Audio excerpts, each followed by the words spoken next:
welcome back to another video, and today I'm here to teach y'all how to start off y'all dreads, just in case y'all been feeling like getting some yourself, you feel me? So hopefully y'all can take from this video, maybe get some tips and apply them to y'all, and let me know how y'all feel. Let's get right into it. The method I started off with was the sponge. Different method that you can use is also the towel rubbing method, but they're pretty much the same. So first you want to get you your sponge or towel. You want to make sure that your hair is wet before using it. Now, when you're twisting your hair, you can either spin it in a clockwise motion or a counterclockwise motion, you feel me? What I used was the clockwise motion because that just felt better to me, but y'all can use either one, whichever works for you. And y'all, you want to just go ahead and twist your hair like so, like this.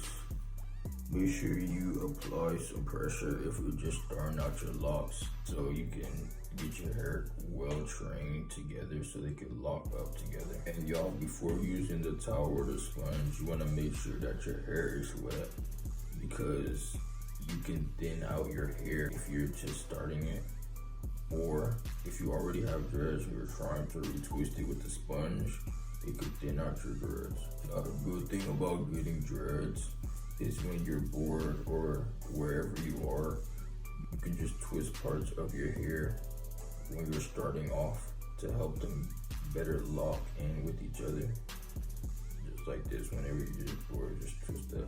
After using finger twist to twist your hair, you can also use the sponge and the towel to support it and help your locks get better trained to lock in with each other.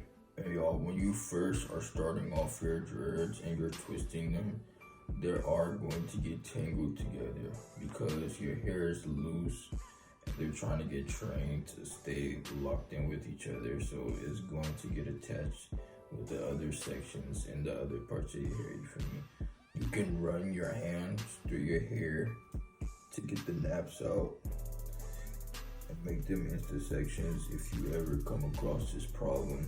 And then you can twist your hair with the sponge or towel afterwards to get them into better sections. When you're first starting off, there's going to be an ugly stage, my boy, but you gotta get through it, bro. I'm telling you, like, you gonna have bald spots and all, but once you get through it, you ain't gonna have nothing to worry about. I'm telling you, bro, once you get through the journey, you're gonna be real grateful that you went through it, bro. Trust and believe.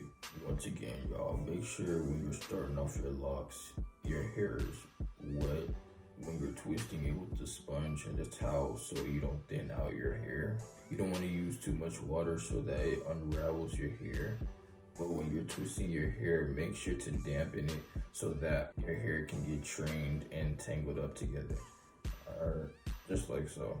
With your hair, twist it clockwise, counterclockwise, whatever way y'all feeling. And that's basically how y'all start off y'all locks. So if y'all getting somehow to retwist them with the towel or a sponge, you feel me? So if y'all rock with this video, make sure you let me know, and I'm be coming out with more tutorials for girls, you feel me? Alright, peace out, alright, we out, guys.